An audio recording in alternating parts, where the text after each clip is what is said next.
คือกาแฟแก้ง่วงกันค่ะนั่งอยู่บ่ได้ขายกับง่วงก็ซื้อกาแฟกินอันกินแก้วละ20 บาทเมื่อคืนผันนอนบ่หลับ มื้อนี้กินแก้วละ10 บาทอันได้กินแล้วเพราะว่าแดดบ่ทันแก่บ่ทันร้อนปานใดมื้อนี้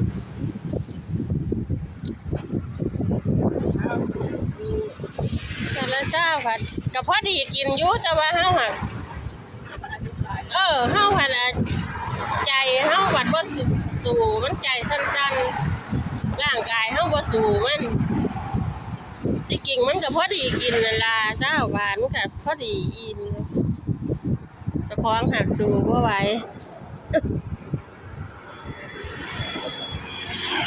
ก็นอนไม่หลับ